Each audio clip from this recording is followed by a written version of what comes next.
You're listening to Healthcare Now Radio. Stand by for This Just In, the latest in healthcare innovation and technology trends with your HIT advisor, Justin Barnes.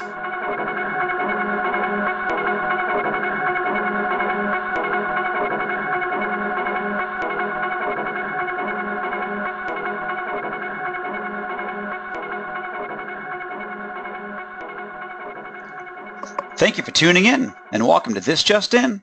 I'm your host, Justin Barnes. In these half-hour segments, I'll bring you the latest advancements in healthcare, strategy, innovation, and public policy. As always, we're broadcasting from the This Just In studios on the Business Radio X network as well as the Healthcare Now radio network. And before we dive into my guest today, I want to take a moment to let everyone know that we'll be broadcasting the This Just In radio show again live from the HIMSS annual conference. The HIMSS conference this year will be in Orlando, Florida, starting on February 20th. We already have another great slate of CEO, CIO, leading care providers, industry thought leaders, and certainly policymakers joining the show again. Some familiar faces, but also many new. Much more to come from the HIMSS media team in the coming weeks, but we'll do our same two-day format and broadcast live from the HIMSS annual conference show floor February 20th and 21st. We're even having a special stage built to resemble the ESPN College Game Day look and feel, so hopefully everyone's registering for HIMSS 17 in Orlando, and we'll see you there. It's guaranteed to be another great, fun, and informative time. For this episode, though, my 82nd episode, we're going to speak to a good, longtime friend and former colleague, Greg Fulton. Greg is the industry, policy, and content lead for Philips Wellcentive. Welcome back to the show, Greg. Thanks, Justin. Thanks for having me. Happy New Year. And also wanted to note congratulations on the new company, certainly. Thank you, brother. As you know, we helped build one company and now took a little bit of time off and doing it again. And it's a lot of work. Not that I forget how much work it is, but certainly we did a roll-up of a couple of companies and then taking them back to market. Let's just say I got a lot of elbow grease at work every single day and never a lack of hard work to do. So, but I'm happy. Attracted some good talent. Thanks, my friend. Also, as you know, our last couple of shows have been just a great success. We've thousands of listeners and thousands continue to download even after our initial broadcast. So great to have you back. I'm sure it's going to be as engaging, as informative, and as much fun. So, and I think every time we get together, I always say this, but it's true. It's in my heart. You're one of the brightest people I've ever been blessed to work with and continue to work with, to be honest, because you and I still collaborate quite a bit. But Yes. there is no one that can pick up a 1,000-page, a 2,000-page piece of regulation or legislation and digest it as well as you. Make it, you pull out all the poignant parts, the salient points, what's important to us, your company, your colleagues. You really boil it down, and there's no one that I've come across that has that art. I mean, to put 1,000 to 2,000 pages into 1, 2, or 3 pages. So you're among the best, my friend, and I always learn so much from you. I appreciate that. Yeah, I think history and experience versus in the old age. Yep. No. So without further ado, I know one of your favorite words. Let's dive into all the big things happening in healthcare and health IT public policy. But actually, before we get too far into that, I know you very well. We've worked together for a long time. But tell my audience about your background, where you grew up. I say that you have a little bit of, quote unquote, a checkered past. You've been with some cool news outlets, journalism background, press background. And I know it's been all intricate to your success long term, but tell us about yourself. Sure, appreciate. Gosh, I grew up in Ohio. I attended Ohio State. I went to journalism school there, as you know. And gosh, I spent about 20-some years in print journalism, did a little bit of TV at CNN, and I think that was really the proving ground for what you're speaking to. Did some daily newspapers, spent about 10 years at Time Magazine here in Atlanta. Yeah. And I think I spent all that time covering government and turning content around on deadline. So I think that proved well, and what I'm doing now largely is covering government and turning content around on deadline. So I think those played into each other quite well. Actually, that's a good point. It's almost, you could actually do a theme that you could share with some of your journalism, even professors or even departments that you may know, or even just to send them an unsolicited letter. I think that's actually a great point just for journalism students, that, to let them know that you could have a very, varied career, not just in journalism, not just in press or even media and TV, but also public and government affairs, because you have such a great eye. Obviously you're smart, but I think your eye into the way that you can master content, and that's a key piece to government affairs. Obviously there's the whole component of lobbying and advocacy, but you also being an expert on this content is critically important. And they don't always go hand in hand. So I think that you could really be a boon to people from an educational standpoint. Yeah, it's funny because that you say that, because I have spoken to some journalism classes about that, and I tell all my old journalist friends, as that industry has devolved a little bit, and others like Health IT have grown, that there is a place for you in the corporate side if you can write and digest and things. So you're certainly right, and I've been happy that transition has proved out pretty well for me. Yeah, actually, people they really don't understand that government affairs is not about lobbying and about advocacy all the time. It can be if you want it to be, but it's more about knowing how public policy can affect your business, future-proofing your business and your strategy by understanding the wins, the political wins, how regulation can affect you, pending legislation could affect you. These are all significant components to how companies thrive or fail. It doesn't have to be that you lobby. It just say, hey, I want to be knowledgeable about what policy affects my company, affects our corporate strategy. And I think that's all, you and I wove all of this together very successfully, Yes. But people don't pay enough attention. I think a lot of my team does. I know that you work closely with Caitlin and others, and they certainly have taken on that aspect in their own companies, and with Philips Wellcentive and others. But a lot of companies don't pay enough respect, in my opinion. So you just kind of made me think of that you do really serve a great role in that capacity. Well, yeah, one or two main tenets of journalism that really should translate over to corporate affairs, certainly in terms of government or regulatory. It's asking the right questions and listening. If you can put that together and then disseminate, it can be valuable. So on that note, listening, I know that you're just up in D.C. And right before the holidays, and obviously got a good lay of the land for some thoughts around the Trump administration, the new leadership at HHS. We're very fortunate. You and I both live in Georgia now, and it looks like our incoming Secretary of Health and Human Services will be Congressman Price. And thankfully he's been a good friend of mine for about 15, 16 years now.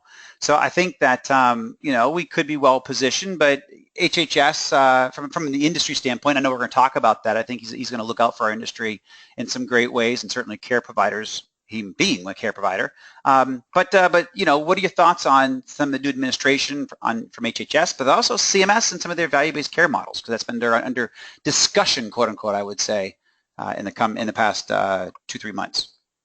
Yeah, I was up there in December and was fortunate to attend a really good conference and summit. Jefferson College of Population Health had a really nice summit, twofold really, in part to kind of slice and dice macro, and then the other real aspect of it was to take a look at the new administration and maybe what to expect. I think some dust has settled since then. Mm-hmm. The backdrop or the idea being, wow, as you note, where is value-based care going to go under a new administration as well as health IT? For Tom Price, there is some perception that he's not a big fan of health IT. There's some truth to that. Other perceptions, well, gosh, he doesn't like value-based care programs or models. Providers have a lot of hoops to jump through. It's a bit of a slippery slope, a lot that might go into that. And I think this conference, some really good speakers, folks you are well aware of and quite close to. Michael Levitt spoke there himself, a former GOP HHS secretary, and now with Levitt Partners.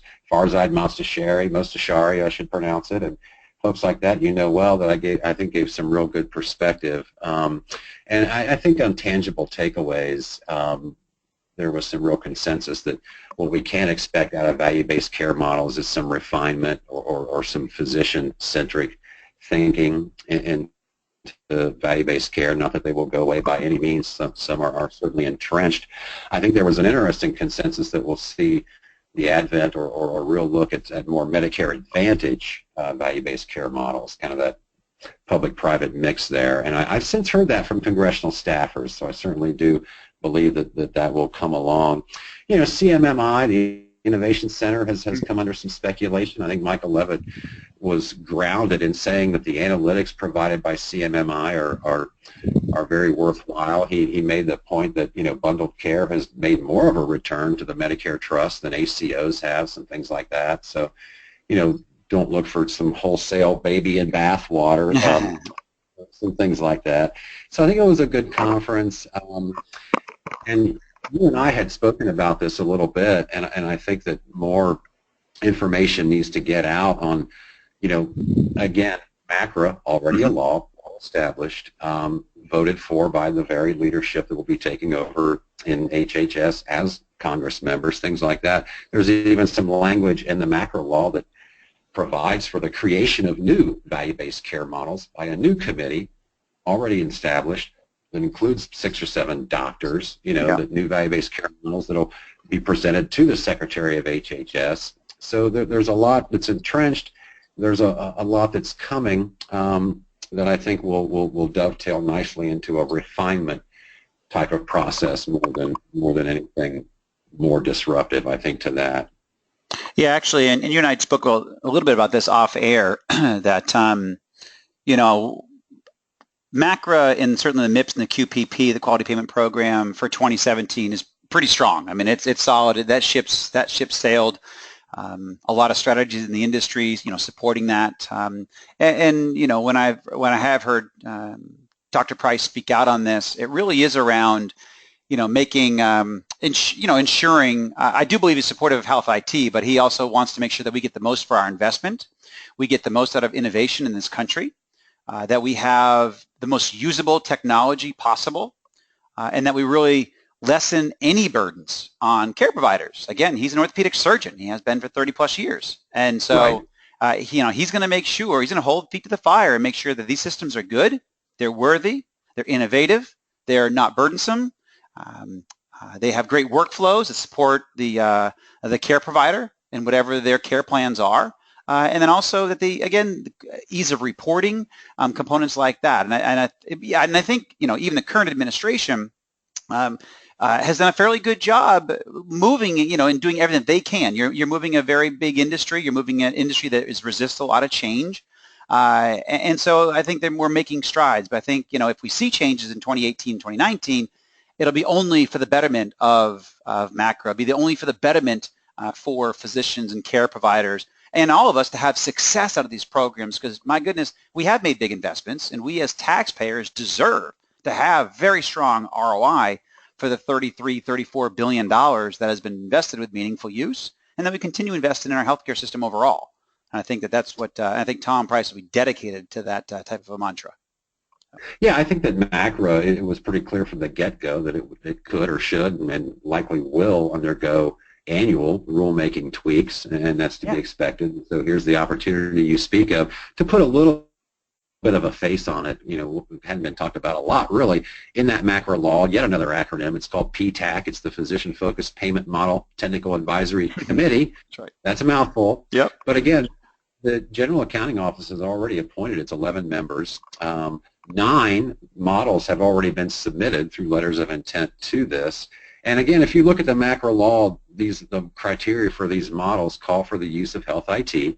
There's some safety there. Risk level flexibility, value over volume, integrated care coordination, cost quality metrics, all very familiar terms with where value-based care incentive and payment models want to go.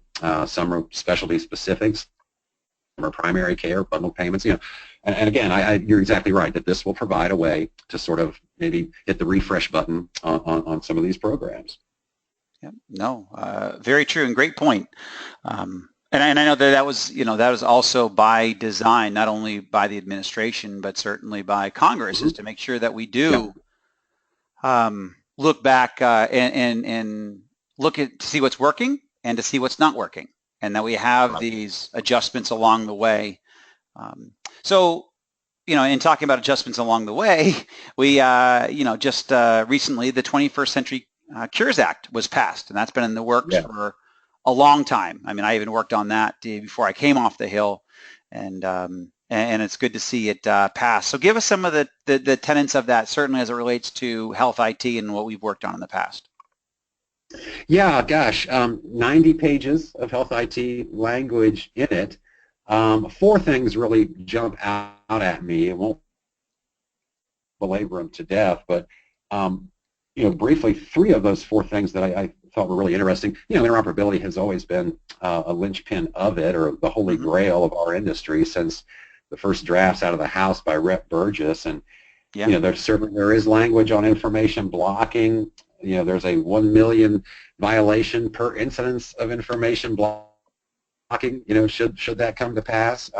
So there's some teeth in some of these passages here, or some of the sections in it. I think another section that really jumped out to me that was interesting, and I'll actually read a line from it. Health information technology developers shall be treated as patient safety organizations. That is very interesting, and I think that's something that's going to need a lot of attention or some implementation as this law is interpreted. You saw the concurrent FDA. You lived through FDASIA and those things on looking at ways to make health IT more centric to patient safety. There's some language in Cures that looks to do that. The other thing I think was real interesting is the PI application programming interfaces, testing them successfully in the real world, so to speak, submitting your reporting criteria, and publishing your APIs and things like that. Certainly we've heard so much about FHIR and the FHIR API as a way to try to advance interoperability. So those are some sections that sort of jumped out that, as you say, has real teeth or some real tangibility to it. Yeah, and I even going back to, fines, and you and I worked on this together several years ago, is we had a customer at Greenway that wanted to interoperate with a local hospital, and the hospital was being serviced by another ambulatory EHR company. It was not one of the big names that, but it's a very popular name. But it wasn't one of the larger ones that everybody usually complains about. But still, the same issues is we had a system. We were, you and I worked very hard in interoperability across the industry and deploying it in communities across the country. But we had one in this northern Jersey where this health system would not share the data. Our customer paid a couple $100,000 to try to interoperate, and still the vendor and the hospital blocked it. So I mean, I don't believe in government, overarching, but in this case, and my gosh, if we're not going to let it happen, and this is the patient's data that needs to flow to save lives, then we need to let it flow. So whatever in that benefit is good, my opinion. Yeah, and I would think that was some years ago. I would certainly think and hope now that more trust can be put into the technology. I think in part fears over privacy and security and of that patient data, and where's the provenance, and am I responsible for it as a provider or an organization? I think some of those things are getting flushed out well. There's a lot of talk now on blockchain technology as well as API that can have some governance or some trust, audit trails, things like that. So I think that's where, as you say, top of show, health IT can help refine and kind of bridge some of these fears / abilities / innovations. And again, one more thing in Cures I thought was really interesting, and this again speaks to the history you had in helping form some of the organizations around interoperability.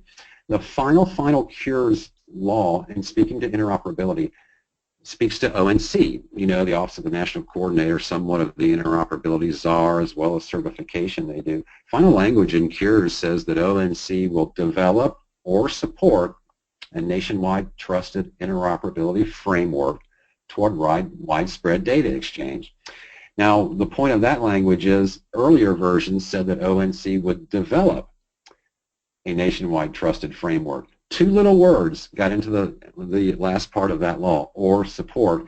That's significant because what we saw in the industry on the private sector side before Christmas was the announcement of the agreement between the Commonwealth Health Alliance and Care Equality to merge their services and merge their technologies. Yeah. That's good news because, as you know, Commonwealth is a network, a data exchange network. Care Equality is a governance framework around trust. So the hope or the idea in the private sector is that ONC and the federal government can be told, look, there is a trusted framework here. It is this new alliance, along with what Sequoia and the eHealth Exchange are doing, that can advance interoperability. As these combine, it's also noteworthy to say this also further aligns Cerner and Epic, which has been a topic of conversation around interoperability and certainly up on congressional levels.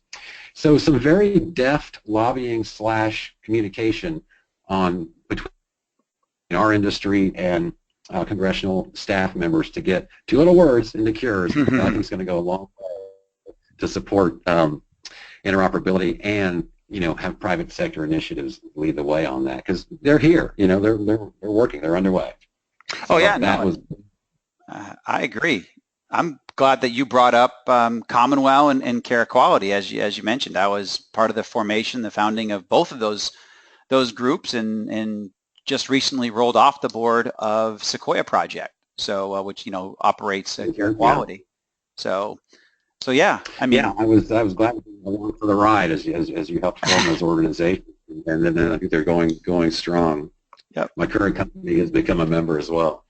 Yeah, that's fantastic. So moving right along, tell us about the Isaacson Chronic Care Act, because you and I talked a little bit about that off air. Obviously, Johnny's a sitting senator here in Georgia, but there's a lot of great health IT work. So tell us about that. Yeah, the Chronic Care Act, Senator Isaacson and some other fellow senators have formally introduced this into the new Congress. And I think a twofold point on this, going back to what we originally talked about, new administration, what's going to happen. I think real clear, tangible signals are sent from this legislation or this bill on sort of staying the course on some value-based care models and those that are underway. What this act would do, it really expands upon what we've seen in the physician fee schedule over the last few years, where the chronic management fee has come out for primary care, then was expanded out to FQHCs. What this act will do, it really leverages providers who are currently in next generation ACO models. That's a CMS model, that's a CMMI model, for goodness sake. And it'll add benefits and leverage to providers in that. The next round of next-gen practices really are due out in the next couple of weeks here this month as well. So it leverages the next-gen ACO, also leverages telemedicine, more waivers, more expansion. Again, you see that kind of leaking out in the fee schedule the last few years. As you also know, Justin, the new chair of the House Energy and Commerce Committee is very pro-telemedicine. I think you'll see more deregulation of that as time goes by with this new administration. So the Chronic Care Act leverages those two things. It also has provisions in it for long-term care, SNFs, as they're somewhat commonly known. Also speaks to end-stage renal disease care and incentives and care around that. And again, as you know, also ESRD is currently a MACRA advanced alternative payment model. Yep. So I think a real clear signal from Johnny Isaacson and his folks that what is in place just needs to, again, be refined, be expanded out to really tackle complex chronic care, a financial challenge for the federal government around Medicare, Medicaid, things like that. So I think this act is very interesting and really looks toward what we can expect in the future. Yeah, no, actually, great points. So tell us a little bit, I guess real quickly, maybe 60 seconds before we move on to my very last topic, what do you think? What do you think the success for MACRA will be this year? I know. What do you think? What do you see in the horizon for MACRA this year, and MIPS specifically, the program? Yeah, I think that what I've been trying to do in talking about MACRA is say to people, gosh, what's new in MACRA that you haven't been doing before? Right. One little thing, improvement activities within the MIPS 4 scoring pillars is the only thing new about MACRA. Other than that, it's a lot of rebranding or recasting of some things, and really try to simplify it because it does seem so Byzantine and so complicated. I think another way to really simplify it is if you're currently in a CMS ACO, nothing changes for you. You're going to be scored this way or that way or what have you, but you won't change the way you operate. You'll get automatic credit in some of the MIPS categories, things like that. Throughout the term MIPS APM, if you're in the advanced alternative payment models, you got to hit some risk levels. I think that rightfully so, CMS backed off with congressional nudging to make 2017 reporting quite easy for MIPS. It boils down to sending one quality measure or 1 improvement activity, 4 actually, 2 medium weighted, 4 high weighted, less if you're a small practice, or 5 ACI, the formerly known as meaningful use provisions. You know, you have to get a score of 3 to avoid a negative payment adjustment, and that's pretty easy to do. Well, here, and, just, you know, we do have to, I do have to, yeah, I got to close here in a moment, but, you know, this is, so no, I agree with everything you just said. I think the MIPS track for 2017 is going to be very strong. I think we're going to have good success. So, but, you know, I always ask this question. It's one of my favorite segments. It's actually my audience's favorite segment. So what is your favorite place to get or be inspired? Oh gosh, well, since we have history on the show and history together, I think you've heard me extol the virtues of the public library system many times, and I will not back off on that, but I got to tell you, I now have a daughter who is a freshman in college, and if you have not spent time on a college campus recently, I would urge everyone to go to your nearest college campus and try and spend some time. It's wonderful to see your child grow up and look toward a future, but I think you also see the possibilities there, and it really comes together on a campus near you. I haven't been moved much recently, but that certainly did it. I couldn't agree with you more. I do spend a little bit of time. I grew up in a 5-college community, still frequent that area, and the energy, the optimism, the opportunity is unparalleled. And they have the whole future and opportunity before them. So it is neat. So I agree with you completely. Very good point, my friend, as always.